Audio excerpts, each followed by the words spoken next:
Hello, my friends, and welcome to a brand new episode of Discourse in Magic with Mike Hammer. Mike is an amazing magician and comedian who has been doing his show in Vegas for 13 years.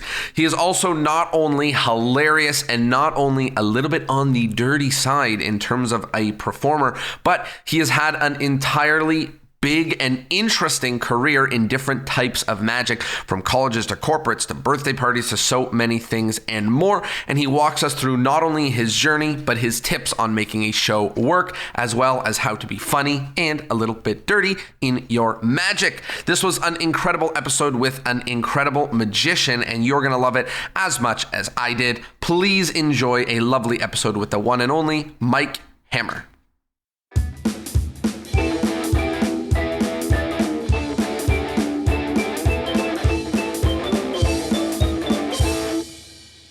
Hello, my friends, and welcome to a brand new episode of Discourse in Magic. My name is Jonah Babbins, and we are here with the one and only Mike Hammer. Mike, how you doing? How are you doing? I'm good. Nice and early in Vegas. I guess it is early in Vegas. You guys are, I don't know. Every time I try to schedule something with someone from Vegas, it's they're like, they do shows that end at 1 a.m. and I don't wake up until so. I got a show at night. It's hard to schedule. So thanks so much for taking the time. It's great to do this. I love your magic. I think you're hilarious. We'll talk more about getting to that in a minute. And I'm just excited to hear about what it's been like, doing this show in Vegas and get into some details of the magic and some of the business stuff. But let's start at the beginning. How did you get started in magic? How did this sort of find you? I guess it's sort of the way most guys did. You get a little magic kit when you're like 8, 10 years old, something like that. And I made the mistake of just still continuing with it. But no, I was always entertained by magic. I saw a magician perform when I was young, and that's usually what happens, sort of. And then your parents buy you a magic kit. You start imagining yourself. At the time, I imagined myself being on the Tonight Show. It was with Johnny Carson back in the day. I don't know. Wow, you're older than I thought. It's kind of like the Jimmy Fallon of today, people. But funny. But funny, yeah.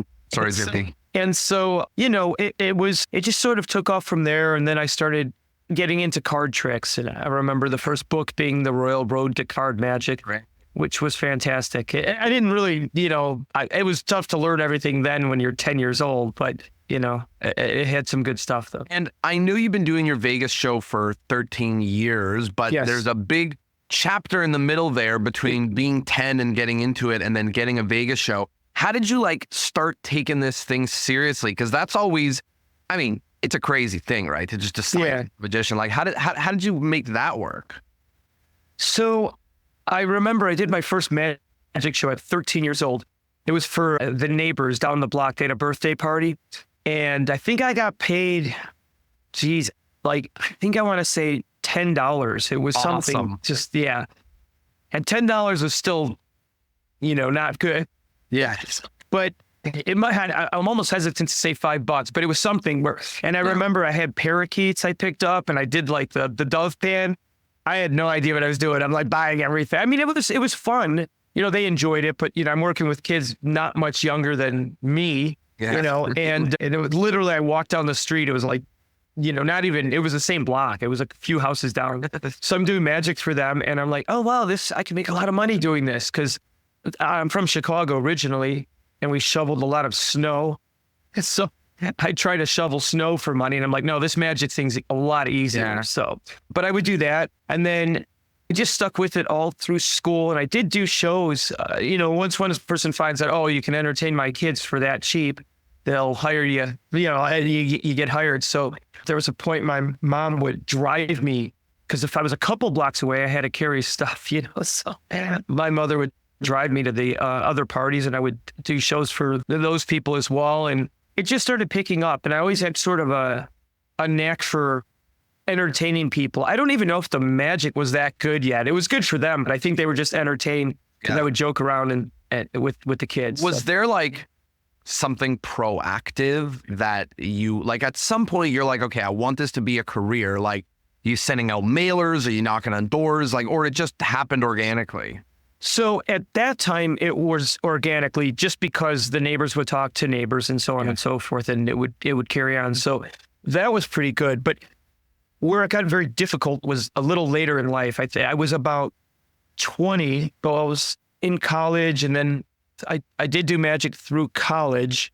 But then when you need to do the jobs for a living or make money at it, that's when it becomes difficult. Now you've got to send out mailings. And at the time we did, I don't think I sent it out. I think I dropped them off at people's homes originally around the neighborhood. Absolutely ridiculous flyers and stuff like that.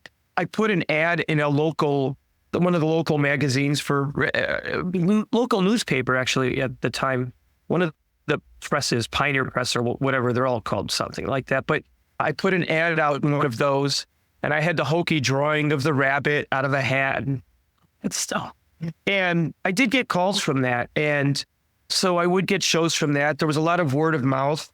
And was this still mostly like kids shows, or were you doing something different? So I'll say it was family shows at that point, because I would do some kids shows and then I did family shows. Where it got difficult was once you've already expended your like local community, as far as, we didn't have reach like we do now. We didn't have social media. We didn't even have cell phones. So, back in the day it was pagers. So yeah, it's crazy. So everything was, you have to answer that phone that's sitting in your house. And so it was really interesting because I did get some notoriety. I got some notoriety, but it was a struggle at some point, because like there were so many times I'd go broke in this business. It's just because you try something new, like, okay, I'm going to get out of doing family shows and I'm going to go and do, say, colleges. So I ended up doing colleges a few years later, and they're good like when it's in season, but then your summer comes up and you're like, okay, now I'm broke. And so there'd always be something. Were you doing like NACA and stuff like that, or were you like sending mailers? I did NACA a couple of years later into the college circuit. I tried it all on my own originally. Yeah. And then I got hooked up with an agency, and I did my first NACA convention. Yes, NACA, which was, because one of the agents, what happened was I went to the convention and I was always a little bit louder and obnoxious than most of the other guys. Yeah. So we had rented one of those booths, a NACA booth to perform in. And a lot of people would be behind their booth and be handing out candy and doing some small demonstrations of close-up magic or whatnot. I stood in front of the booth, which was kind of illegal anyway. You have to stay within your thing. I'd be in the front and I gathered people around. I would be basically doing a show, in the booth. And we got in trouble, and, because the other agencies were, pissed off at us. So they're like, and they were in charge. We didn't realize, like, they ran NACA basically. They're on the board and all that. So they didn't like that we were getting work. So I went up to, because it was me, myself, and a buddy of mine that didn't do magic, but I hired him as the manager, Yeah. And we had no idea what we were doing initially, but he knew that he was taking like people's information, writing it all down while I was entertaining them. So one of the agents that complained, but we knew he was in charge, we went up to him, he said, we said to him, well, why don't you hire us? Why don't you bring us on and we could be doing this for you? And he did. And so he just did it, I think, just to stop us. He didn't even like us, He didn't like me at all, because I was a little obnoxious. I walked in there and think, I'm going to take over here, and there were so many of these people that are already doing the circuit for years. They didn't like that, but what am I going to do? No one knows me. So I was just trying to impress the students. And so he took us on, but we did, as you probably know, but some people might not know, it's called a showcase, which is where they have a couple of nights where they'll have maybe 20 acts perform on stage, but it's in a big venue. So there's, a couple thousand students watching on stage, and it's a little bit different than, you don't have time to build up your act. You're only doing a few minutes. And so you've really got to hit them hard with, right when you come out of the gate. But the problem with my style, I was very edgy with comedy and magic, and sometimes it takes a little time to build up the act. But I'm like, oh no, I'm just going to hit them immediately. And they hated me. Like I got booed, and like it was bad. And the agent fired me just because he's like, oh, you are not ready for this, gosh. Yeah. And I think it's just, I just made a bad choice. I started, like, I pick on people during my act typically, But I picked on a couple of the girls. And so the audience turned on me because they're females. And, you can pick on a guy a little easier, but it was just one of those weird things.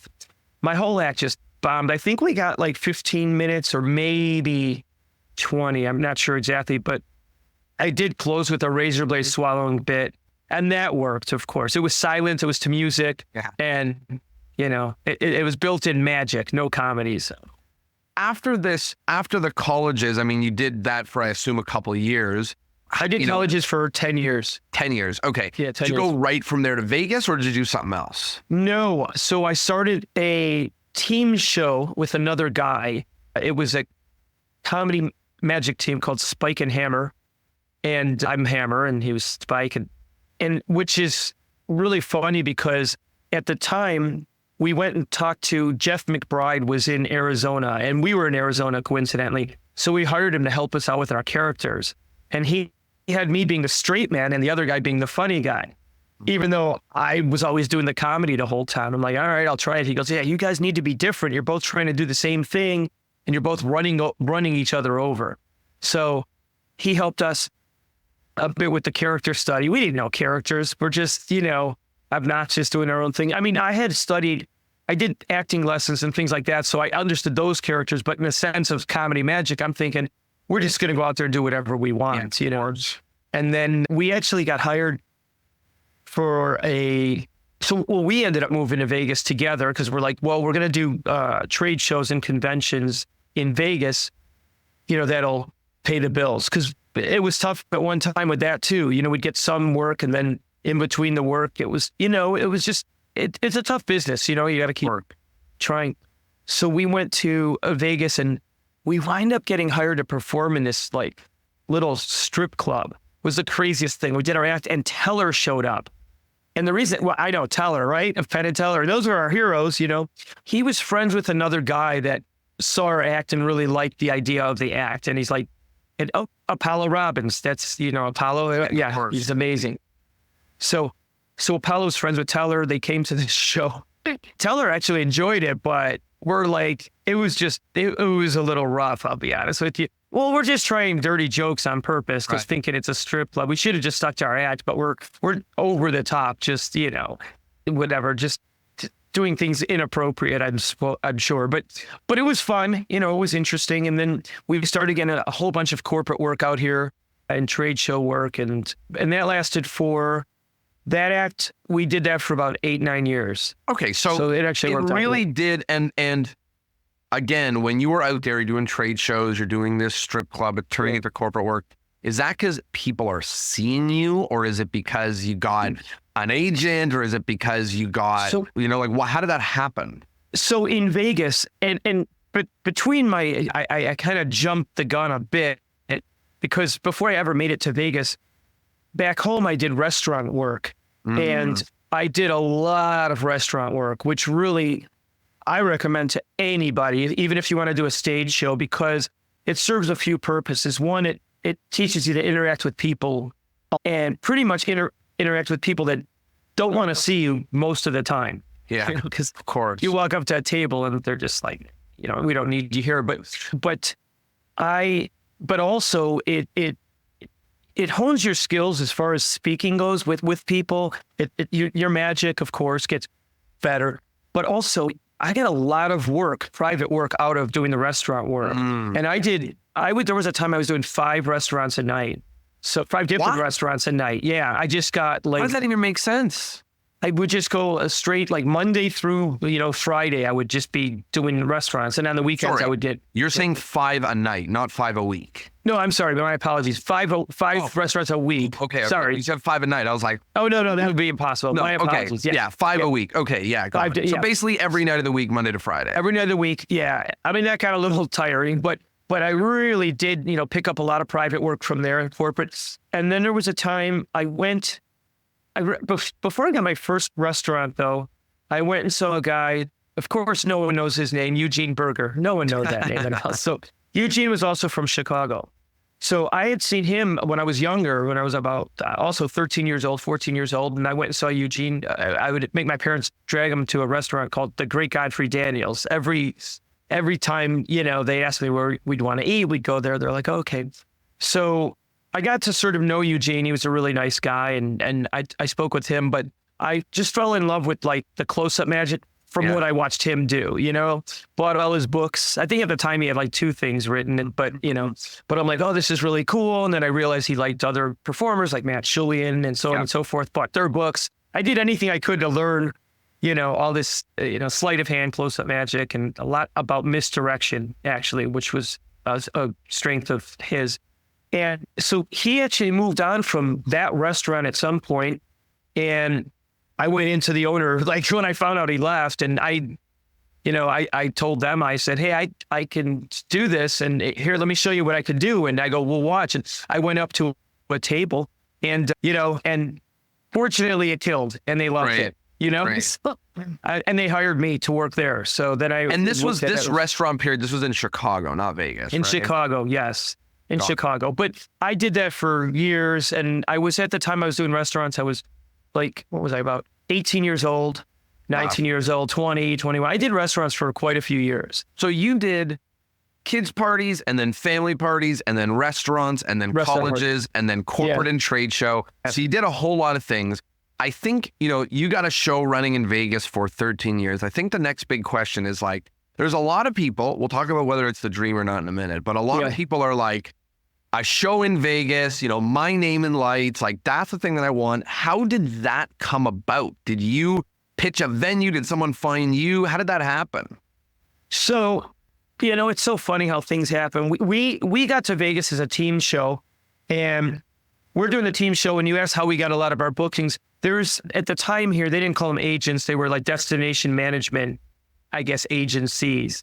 Event planners, essentially, and we got in with all of the event planners in town, and because we did a lot. Did something, or because they heard about it? Well, they hired us, but they hired us because there were we ended up doing a lot of like, we'll say free shows, charity events out here first, but the agencies would put them together. Oh, we've got this. Would you be interested in helping? We donated our time just because we figured we've got to get ourselves out there.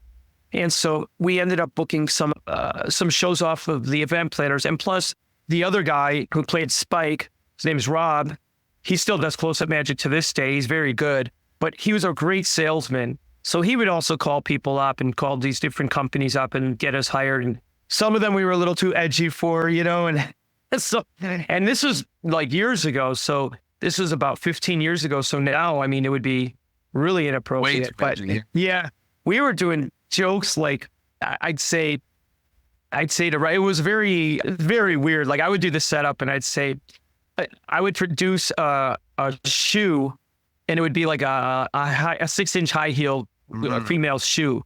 And I'd say to Rob or Spike at the time, I'd say, what is this? And he goes, you said you wanted a horse shoe. Like a horse shoe? I go, no, I said I wanted a horseshoe. But these jokes, we're doing this at corporate, thinking this is appropriate, So we did that for a while. But then I got the show. Well, originally we split up our act for personal reasons. He had some other things going on family-wise. And so we split that up. But now I'm on my own. And I wound up there was a guy that ran a comedy club in the venue that I'm actually at right now. And it was in the casino, Four Queens Hotel and Casino, downtown on Fremont Street. Yeah. And he said, what if you can do a show here at 3 p.m, you can use the room. And I'm like, oh, this is going to be great. Awesome. Fremont Street. This is, great, which is a downtown area of Las Vegas. Not quite the Strip, but exciting when you want to work, So I never realized how difficult it was to run a show at 3 p.m. in Vegas. Of course. People aren't ready to haven't woken up yet. I mean, they're still they haven't even woken up up yet. Well, the only other act that was in the afternoon at that time was Matt King did his show. But whatever business model he had was great.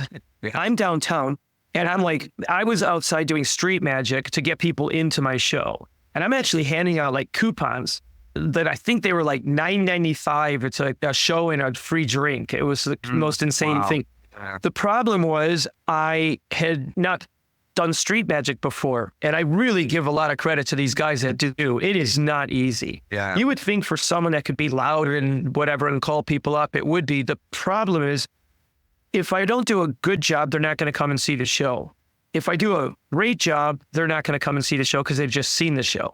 You know what I mean? So I'm trying to talk them into coming into a show, and it was just really difficult. And it was even hard to get the people together. I always tell these street magicians that like, I really admire them because it's such a difficult thing, especially when you have to do it. You need the money, to survive, to get someone in a venue. It's tough. And it wasn't about putting a hat out or getting people.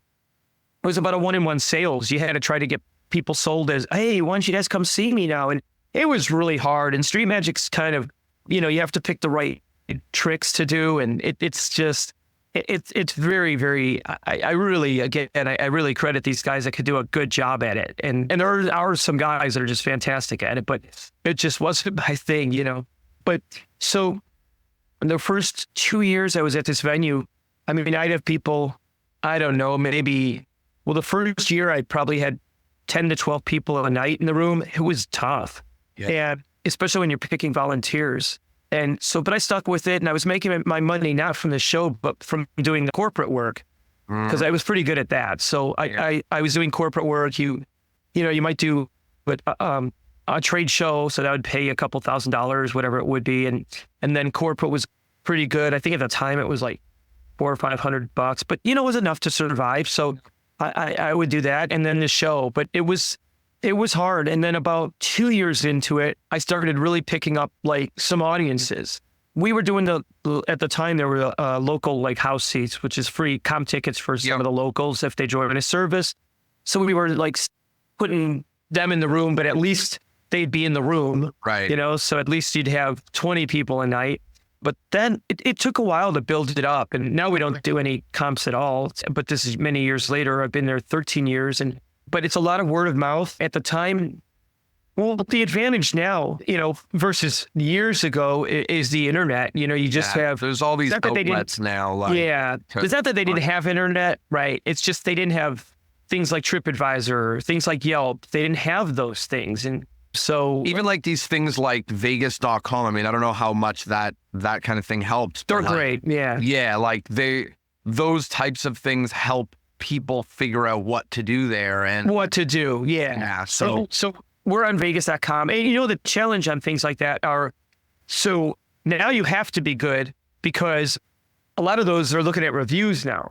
Yeah. So if you're walking around with 3 stars, they're not going to come and see your show. And when I started my show, because of my style, again, because it's heavy on comedy and making fun of people or picking on the audience, you'd have some people that would give you 1 star just because they're like, oh my God, he picked on me. You need a Trump joke or whatever. Or anything. Well, it wasn't Trump then, but it was always something. Yeah. Well, you know what it was? It was more he's picking on, because I'll pick on everybody. I don't really differentiate between, if someone is in a wheelchair or not. I will look at someone and say, well, why are they in a wheelchair? I'll try and assess that. Right. But if I'm not going to pick on someone with like a mental illness or any mental condition, of course, because, that's like low hanging fruit. That's just terrible. I wouldn't do that. But a lot of times, a lot of these people that you would assume you wouldn't pick on, nobody does talk to or nobody does pick on. So now they're like, well, why are you alienating me? So, but I handle that pretty good. Let me ask a question on that. I saw you perform a couple years ago at Blackpool, and I was laughing my little heart out at you just ripping the audience apart. I don't remember what it was specifically you were making fun of, but I was just losing my marble. And then I'm sure you got wind that the next day or so, there was an angry old person in the Blackpool Facebook group, yelling and screaming about how could they bear to bring this guy in? Like, why would they do this kind of thing? And first of all, I would just love some commentary on that. You don't have to specifically, but like that. But the other thing is like, I'm sure you face this kind of thing a lot. Like, you are edgy, and you comedy, especially this type of edgy comedy, is like sort of about, maybe not crossing a line, but approaching a line and maybe even dancing over it a little bit. And I'm sure that you have had to deal with this kind of thing a lot. So I'd love to hear about, like, how do you handle it when either you cross the line, you're like, oh crap, I really shouldn't have said that. Or if you're like, you're like, that was a killer show. And then you've got 3 very, very angry people. And I just had this happen recently. I'm not quite that edgy, but I had this person just going off and sending us emails and I'm going to destroy you and all this. And, I was like sweating all afternoon trying to handle it. How do you handle these kinds of things? So let's just talk about Blackpool real quick, because that's a great example. I did 2 shows in Blackpool, and then I did what you had seen. I did an award ceremony. Yep. And it wasn't an award ceremony. It was a competition. Right. Yeah. And so what happened was the shows went great. I mean, the shows themselves, it's my show, it's my style, it's the magic, and everything went great. But I did this MC spot, and I wasn't doing magic. That's the one I'm talking about. That's the one that, Yes. And I wasn't doing magic, but what happens is, and emceeing is a whole different ball game too, especially, because it's not really about you, it's about the acts, and so I'm not doing magic, but I asked them how long are the act, how long between each act, so I know how much time I have to do. Well, they weren't sure because they had never done this before. It was the first year they were trying it.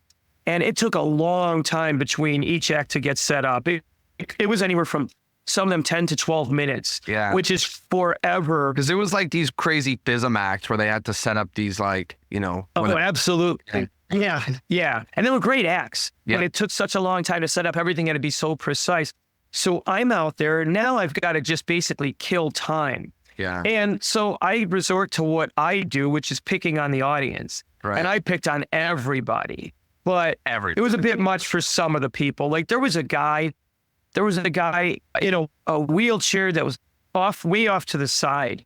And I went over to him and I went off the stage. I left the stage and I started pushing the guy towards the center of the stage, not on stage, but off stage so he could see better. I said, "Sir, in America, we have rights." And I don't think they like that. I go, "In America, we have rights." I go, and I pushed him. I go, "You just..." I said, "You deserve to be able to see the show like everyone else." So I wheeled him to the front. He was laughing the whole time, or the audience is laughing too. But that's just one example of one of the things I did. And the next morning I wake up and people were laughing at the event. But the next morning I wake up to about 50 messages on my messenger saying, "Oh my God, we loved you. Just don't listen to what anyone says. Just those people don't know what they're talking about. They have no sense of humor, blah, blah, blah." And it went on and on.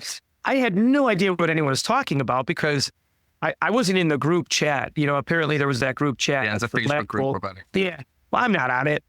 I mean, I get the wind of it because some people are taking snapshots and they're, showing me. And I had a talk that morning at 11 a.m. and I'm thinking, God, there's not going to be anybody there. I remember talking. It was the busiest one. I couldn't get in. Yeah. Well, I remember the producers. I talked to them. I said, "I don't think anyone's going to show up for this. We had an incident last night." And they're like, "Okay, whatever." They were so nice. They said, "I don't know. We thought you were funny." And so, it was packed. It was like standing room only for the talk. This isn't even my act. It's the talk. And it went great. And they're asking me things like, "Oh, how, do you ever feel you went too far?" And I'm like, "Obviously not." And I'm like, "No." I'm like, "No." And well, so your question was, how do I deal with it?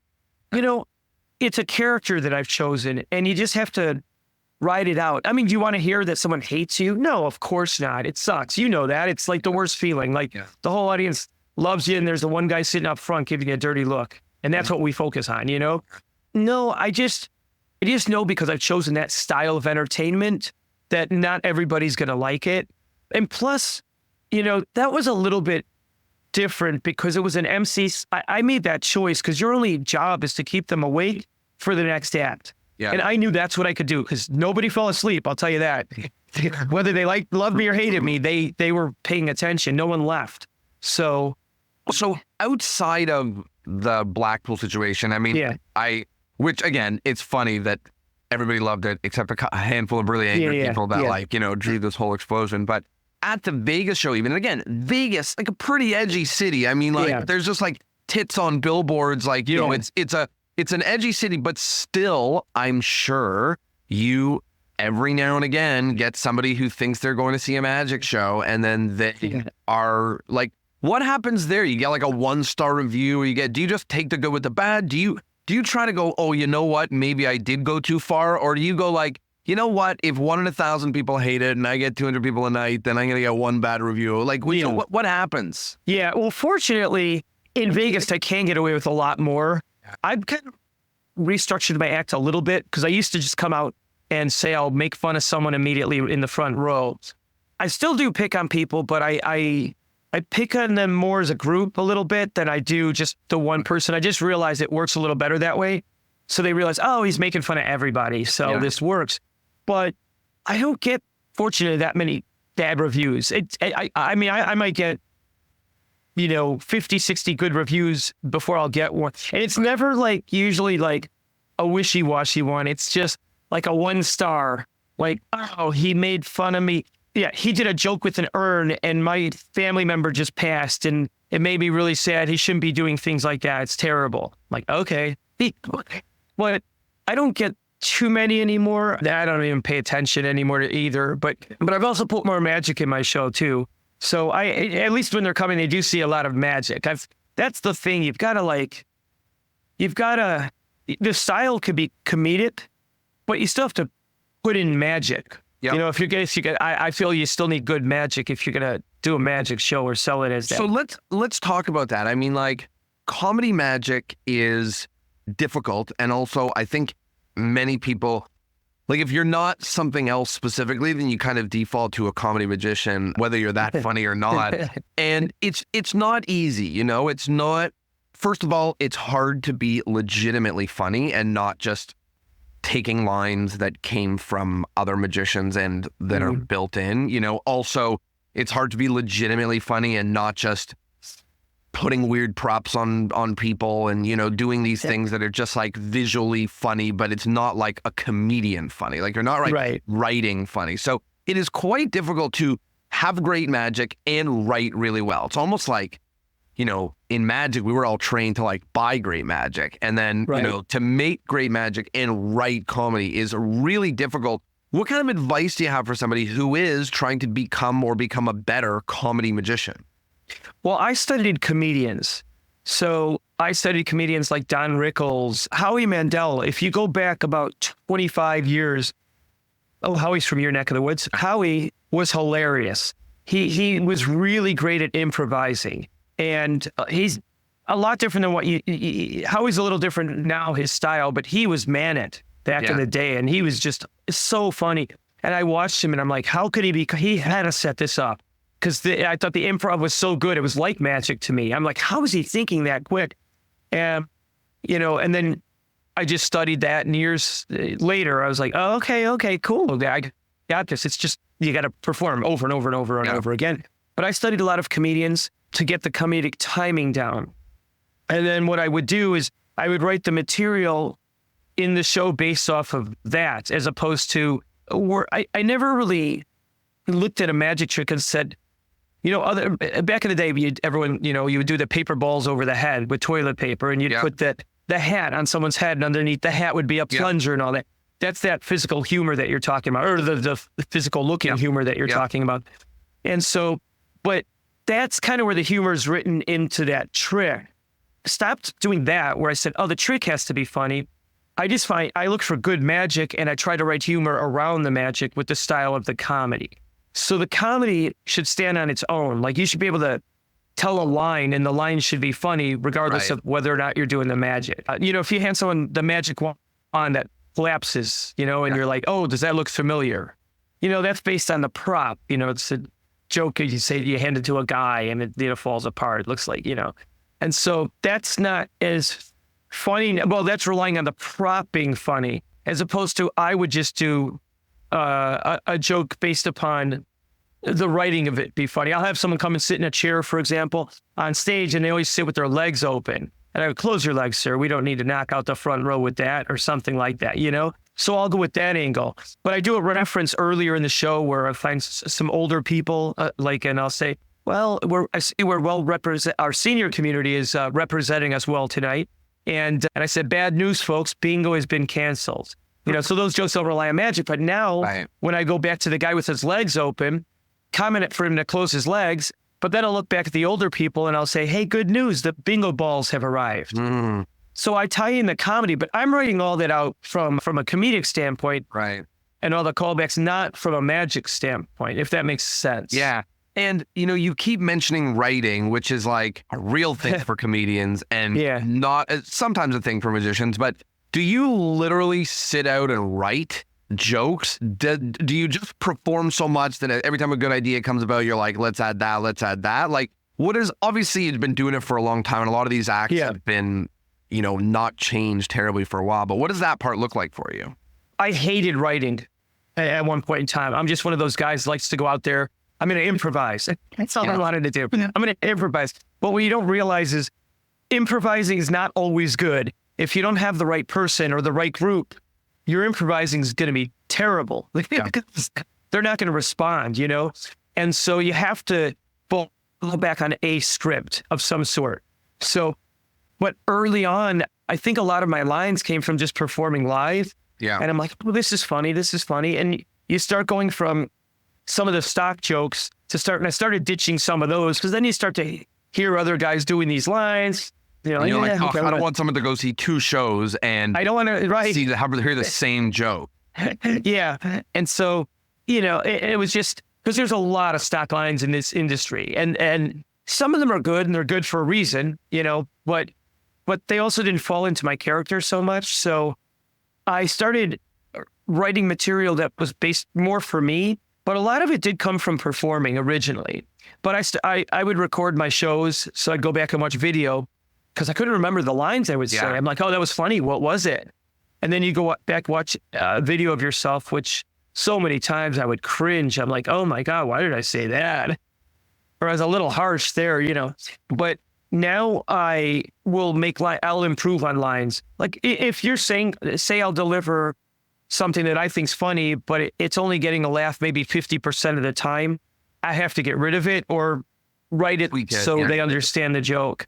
You got to listen to your audience. They'll tell you what's good or not. So, it is a form of writing to speak, document, edit, and speak again. Am I understanding correctly to say that that's really what it looks like? You're not pen and a paper or by your computer or whatever? Well, I am on my computer a lot. No, but I mean what I'll do is scripting. Yeah. You I have put together scripts because I used to forget what I was saying, and I realized a lot of times when you're watching it, there's a lot of fat and routines people don't realize, And I'm like, I have to get rid of some of this. And then you watch and why am I saying that? But the only way to do that, yes, that is on the computer. I'm doing it on the computer. I'll handwrite sometimes, but not as much anymore. But use the computer and edit down. Now what's so great is you can transcribe your video. It's so great. It's Adobe Premiere. You transcribe the video. I'll copy and paste that transcript for a routine into the computer, and then I'll just edit from there, which is such a helpful tool we didn't have years ago, which that's when writing became very tedious. Now it's sort of a quicker process, except the creativity part, because when you say, I'm going to sit down and I'm going to write for an hour, but you might not be funny that hour. You might not be creative that hour. I'm creative at 3 a.m. when I'm like, I'm up now, so, but I do have scripts, but a lot of the scripts did come from performing live first. It's just, I realized that you have to trim things down and the scripts do help me. Plus, I went on Fool Us twice that I actually performed magic. And I'm like, boy, I have to tighten this up for that. So I wrote everything out and I said, well, I'm going to, and plus you have to stay with it. Yeah, you have to submit the script and you have to stick to it. And so because I did that and a couple of other TV things, I had to tighten up the act. So I did tighten that up that way. And I worked also at the time, a few years back, with Fielding West and Johnny Thompson. They were great friends, and they both, Johnny as well, they both kind of helped me. Johnny helped me more with the magic, and Field helped me with some of the structure of the writing, because Fielding never used to write anything either, and then he said, oh, I would just go on and on and on. And then I started working with Johnny, and he said, you've got to write this out. So there is a script behind what I do, because if not, the improv's not gonna. Yeah, but so it sounds like the scripting process comes between performing and after performing. The scripting process is okay, I take the video, I put it down, I can trim some fat. in general, this is how this stuff happens, is a routine starts pretty bare bones and then it gets a lot of fat added to it, a lot of bad jokes and whatever, and then trim it down so that it's only got the best stuff. And so it sounds like that's sort of what it looks like for you as well. Yeah. In fact, I put something up in the show recently and the opening was so weird and I couldn't figure out what was wrong with it.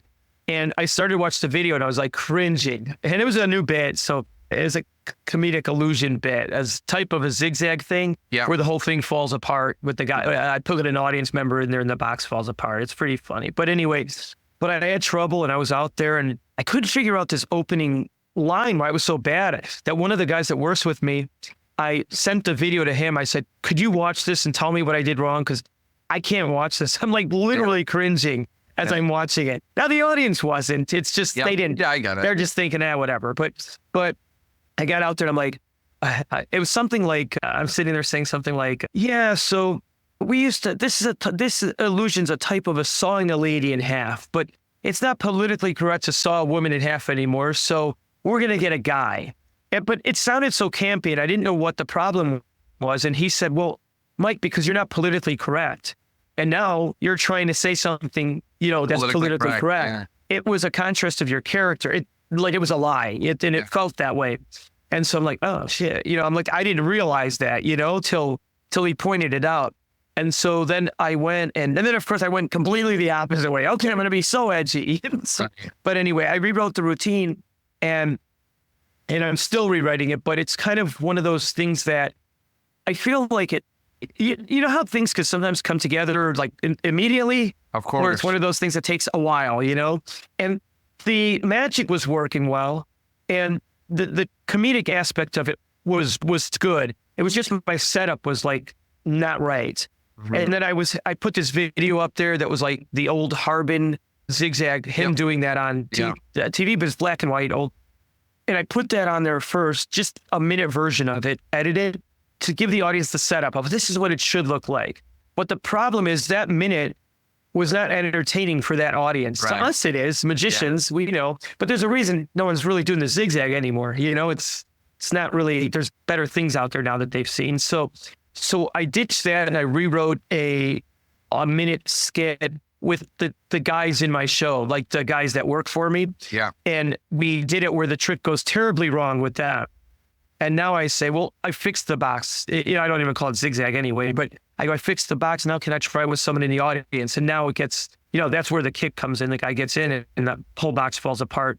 And then the guy that works for me that they saw in the video prior actually ends up appearing in the box. Oh, so so it's kind of an appearance box, but they don't see it coming. So, but I rewrote that whole thing. And last night was the first time we put the new video up and it worked great. So I could see where it's going, but boy, some things just you really have to try it live to see it. It's so funny you said that, like you were talking about Fool Us and you were talking about some things coming together, and we did Fool Us twice. The first time we did it, they were hounding us on the premise, and it took us like 3 months of dumb premises until we were like, oh my gosh, it was like sitting in front of us the whole time. And the second one wrote itself. Like, I mean, we added a bunch of bits and stuff, but it just wrote itself. And I think what you're saying is true. Like sometimes these things take an eternity to find something that works. And sometimes you just bang your head against the wall for like 3 months and then you go like, okay, enough banging my head on this thing. Like, let's put it in storage. And then sometimes you see the light and you decide to do it. For you, I assume you're constantly looking at different stuff to put into the show and constantly like playing with new material. When do you decide that a new trick is like not quite, you're like, you know what, it just hasn't got it, like, let's scrap it. How long does that process take? Oh, sometimes it's the first day. It's literally, the worst, and I'm sure any magicians performing like regularly or at least, that do this for, a full-time job know this. You'll get an idea that you're like, this is going to be great. And you're working it out, but it's all in your head that it's going to be great. You've not seen it or done it, and you're like, oh, this is going to be great. Or it could just not be your character. Yeah. There's a lot of really good magic out there. There's some great, I love mentalism, for example, but there's certain criteria that I have to have for it to work in my show. Otherwise, it's not going to work for me. And that being, it can't be a long premise. It can't be a long like setup, and the procedure cannot be long. It needs to hit quick. So sometimes I'll have an idea and I'm like, oh, this is going to be so good. I'm going to do this. I'm going to do this. I'm going to do this. And you go and do it the first day and you realize, oh, this is terrible. Like, it's not for you. It's like, what was I thinking? Because it's all in your head. Like you're imagining it working, but you'll know. But otherwise, honestly, sometimes it just takes, you can usually tell after about a week or two, or I'll say amount of shows. I'll say, I could tell by 5-10 shows if it's right or not. I could tell if it has potential or if it doesn't. Yeah. Sometimes, like I say, I'll know right away because I'll be like, it just didn't feel right. Yeah. It just felt long, or maybe didn't go with the rest of what I'm doing, that kind of a thing. So in a lot of this, you've kept bringing up this idea of character. And I think it's hard because there's sort of two ways to think of character as a magician. The first is like, you dress up as something, you put in a voice, and you're legit a different character, like an actor or like, whatever. And then there's like, I am a quasi version of myself up there. And I think a lot of people, myself included, get lost in the translation into being like, I'm like a slightly different version of myself, or how do you start putting that stuff together to be able to say like, it doesn't fit my character? Like I can say it doesn't fit my interest. I can say, like, right. That's not my taste, but it's very hard for me to say like, that does not match up with my character. Is there like process you go through? Is there something that you do to help understand that? Yeah. And what we used to call it is, or it still could be called, is you need to find your voice. So meaning you need to find what you want to project. Now, you could be like a cost. I'm not what you said, that where you pick a character and dress up like Piff. Of course. Piff is a character. Although Piff is very similar to, if you talk to him off stage, he's still similar to that, only wearing a costume. Yeah. But he knows, for example, his character is going to eat bananas or eat food, or his whole thing's about food. Yeah. I guess dragons eat a lot of food, or whatever his choice was. But somewhere in there, it's him.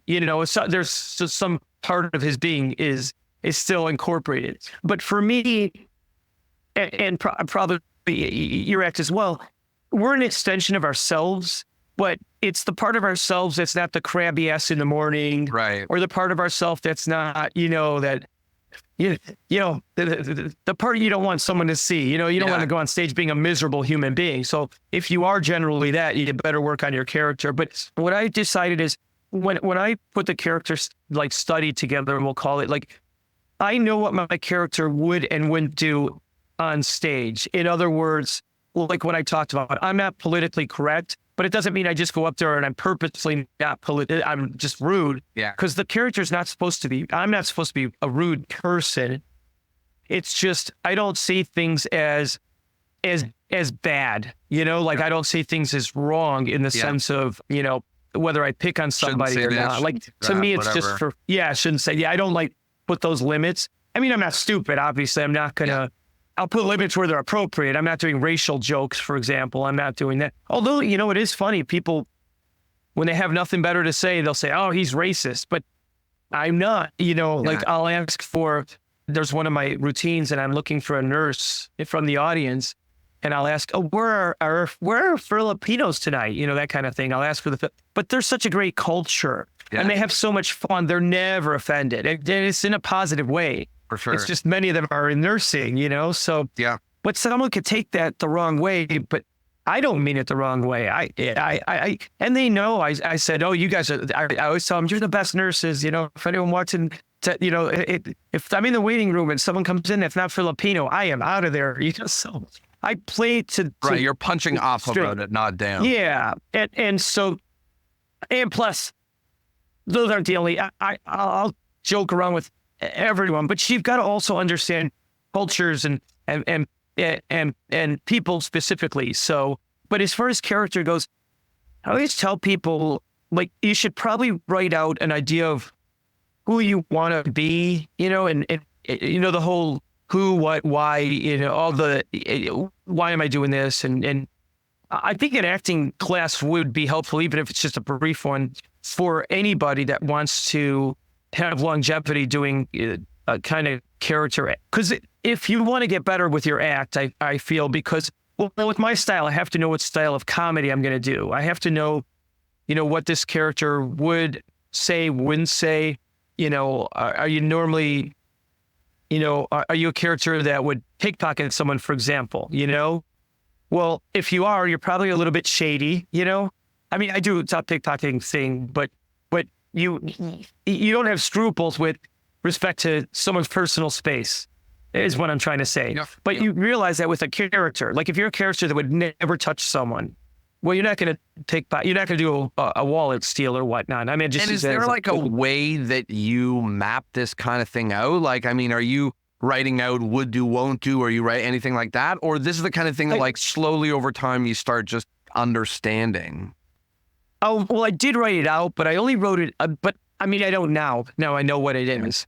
But I did write it out. Yeah, you just basically, like, even if you just go on the internet and you search, what are good questions to ask to help with character study, or if I want to be an actor, what kinds of questions do I need to ask? Because we are actors, in a sense, I mean, that's what we're doing. And we're not, and that's the thing. I'll see some guys, they'll get a crappy audience, for example, and they like to blame it on the crowd, and they want to yell at the crowd. But if your character wouldn't yell at a crowd for there not being a lot of people, you can't do that. Do you know what I'm saying? You can't. Yeah. So, and I could tell, like, they're not in character because they don't know what their character is. So that's the problem. If you don't want to, I think you develop your routines on stage based upon who you think you are as a performer. And that's why sometimes things don't work for me, even though it's great. I could see it done by someone else, for example, but it just doesn't fit me. Well, you wouldn't know if it doesn't fit you unless you know yourself really well as a performer, if that makes any sense. Got it. Yeah, it does make sense. I wanted to ask about Vegas. So, a lot of people are like, oh man, that would be the most amazing thing ever. First of all, I just got back from spending a couple days in Branson. Awesome, wild, crazy, bonkers place. I described it as a docked cruise ship. But the thing that I just started to realize is Ben and I would produce a whole lot of public shows in Toronto. I mean, not a whole lot by your standard, but 3 or 4 a month or whatever. And then we were like teetering on this idea of like, getting a venue and doing like a Magic Lounge type thing or whatever. And then all of a sudden we were just overcome with this. We do corporate gigs. We enjoy our days. We go and do a gig and get paid very well to do it. And to do Monday to Sunday, every day, whatever, plus or minus, 1 show, 2 shows, sure. whatever, is like possibly building a little prison that you have to work in. And obviously, I know that when you're doing the shows, it is fun and you feel electric and you feel live and it feels great. Are you like living the dream right now? Or is it like, oh man, again, same jokes and same lines again? Like, is it really do you feel it's the dream to have your own show in Vegas that people come see? Or is there like a hard side? I mean, obviously it's hard, but is there like a negative side of it? Like, what's it like? So well, I do love doing it. Yeah. And I don't really get bored with the material. I mean, like I'm changing that's why I changed some new things and I write new stuff. I got to keep it interesting. But the improv for me is huge. So that changes it a little bit too, because I could, every audience is going to be different. But the thing I like is I don't have to really leave my hometown. Well, it's not my hometown. My hometown is Chicago, but it's my hometown now. But I don't have to leave home necessarily for a paycheck, because when I toured, that was a lot of work. Yeah. The colleges were tough. That was, it got old after a while, but not the college itself, just the travel just gets to be a bit much. So that part's great and it's nice, but there's a whole business behind it and it is tedious. Like, I wish I could just perform and not do the business side. Yeah. But because it's my own show, I've got to run the show and anything can happen any day and it just throws your whole day off. It's like the air conditioning went out in our room today. So now you gotta, you're begging the engineers to come down and fix it, and that's then you have to catch it before showtime. Meanwhile, the room's 90 degrees and outside's 112, so, and you've got to have it working by showtime. You'll have that, or you'll have a fire alarm that goes off in the middle of this show, or you'll have, there's just something, or the brokers, one of the ticket brokers will be down and you're like, now we can't get our numbers, or we can't, or some issue with the box office, or someone calls in sick. I mean, there's definitely that side of it. And plus you've got, now Vegas has become such a sports town now that the traffic's a mess. So now people are arriving late at the shows, because they thought before they were going to get there in 10 minutes. Now it takes 30 minutes or whatever it might be. So, you're waiting for them you just want to start the show at 7. Yeah. Some people are sitting there already. Some people are late. So now you're, 8, because even 5 minutes late to me sucks. It's like, I want to start on time, And so, but there's, I think it's like everything else, anything else. Of course, you have to take the good with the bad. Yeah. I just mean to say, do you think this is the ultimate for a magician? Like, to have a running show that you get to do your show and try new material and be in one spot or whatever? Like, is that the ultimate? Like, you've tried so many different parts of this. You did hit shows in colleges and corporate and touring and whatever. Like, is this the ultimate or? Well, it's not? funny. It's funny because now, and I still do corporate work. I still take corporate work, but I don't have to take it as much. But I mean, I don't have to take any. But corporate pays well. It's worth it. A lot of times. It's funny because that you have asked that question, because I actually would like to tour again for a little bit. Not so much just to get out there and the thing about Vegas is when you do a show in Vegas, and yes, I love it, to answer your question, but when you do a show in Vegas, there's so much entertainment out there that people can see. So when they come here, you're one of maybe 3 things that they've done. When you go to another city, you're the only thing in that city that they're coming to see. So in other words, if I go, not Branson, of course, that's different. That's like here, but if I go, rent a room in the middle of somewhere in Iowa, for example, for a tour, well, people, that's their highlight of the week a lot of times, and they're just great audiences. So, and that's always Vegas, you're the 4th show they've seen this week. Yeah, they're already like, well, not to mention they're drinking. Yeah. So people think that helps, but it doesn't, because when you're drinking in a dry climate like this, you're just tired. It makes you really tired. So sometimes you look at them and you're like, okay, I gotta wake these guys up to they're getting woozy. Or to get them on a Friday when they just flew in and you get tell. We play these funny videos before the show, and if they're not laughing at the videos, it's going to be a tough show. I look at the guy next to me and I go, okay, well, I'm gonna have to work this one. I've got it down now, and I know I can turn them, but it just, you're not going to get that loud applause at the beginning. No. So, which is fine. You just write jokes for that too. So, Cool. It's interesting. Like, I think so many magicians, like there's a guy in Toronto who I speak to who just moved here about a year or so ago. And I'm like talking to him and I'm like, what's the goal? What's the dream? And he's like, I want to have my own show in Vegas. And I'm like, dude, have you been to Vegas? And he's like, no. And I'm like, go first. Like, go first before you want a show there. Cause it's its own beast, It's not quite just like even when people, one thing that's really interesting that people are confused by is they think that having a show in Vegas means that everyone is coming to see Mike Hammer.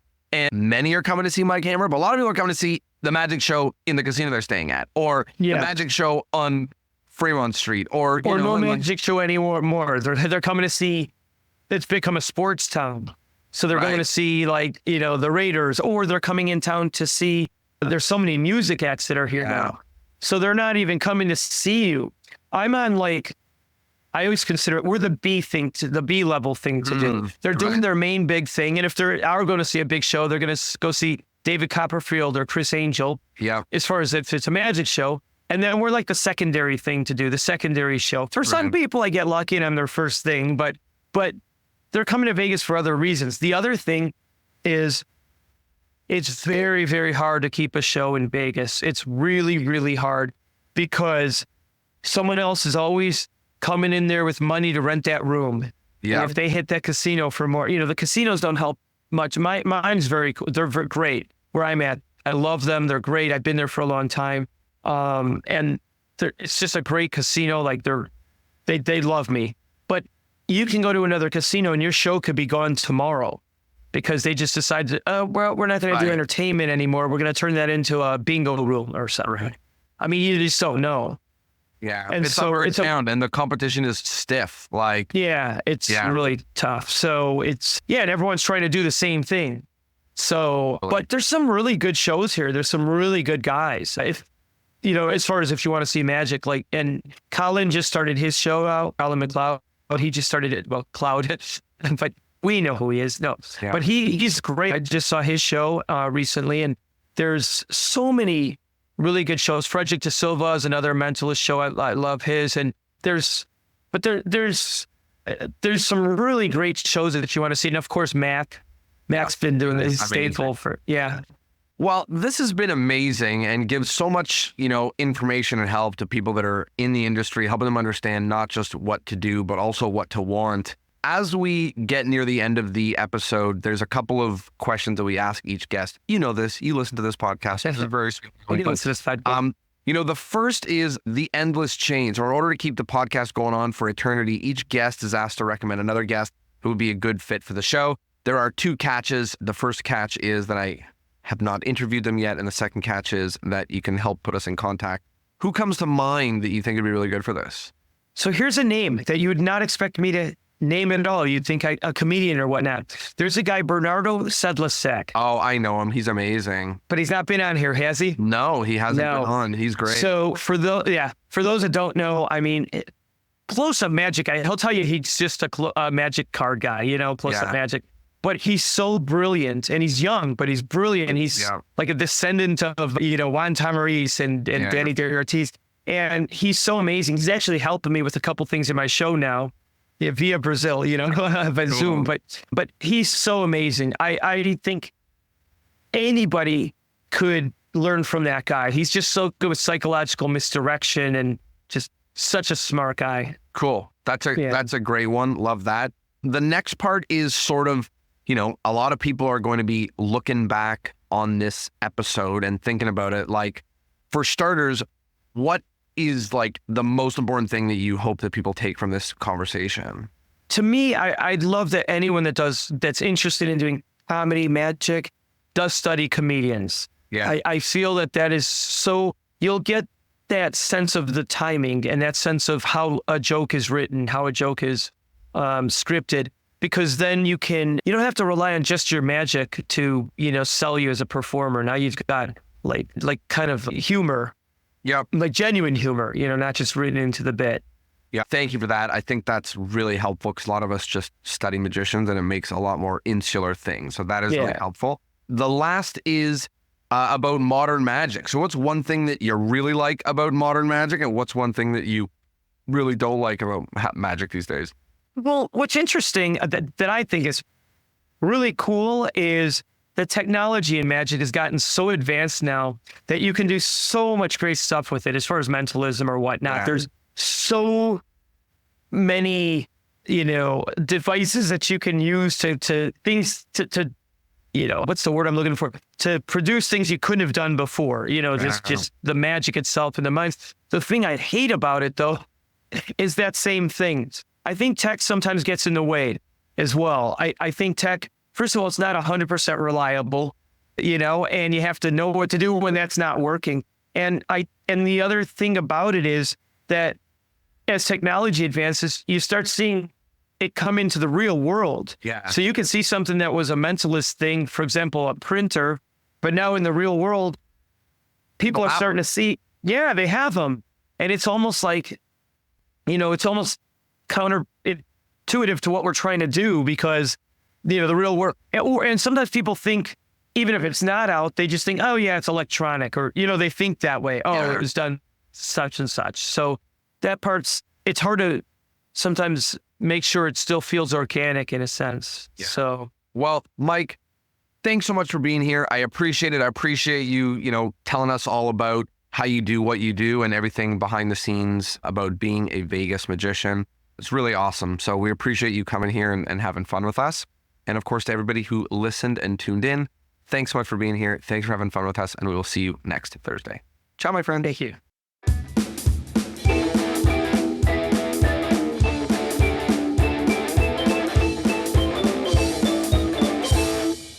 Well, there you have it. I hope you liked the episode, and I hope, of course, that you learned something. Please give Mike Hammer some love on social media, and if you liked the episode, if you learned something, then tell the world about it. The reason I actually interviewed Mike is because someone told me that he was talking about a previous episode. So who knows? Maybe I'll interview you because you shared an episode of Mike's. I don't know. Anyways, thanks so much for being here. Hope you learned something. Hope you liked it, and I'll see you next Thursday. Ciao!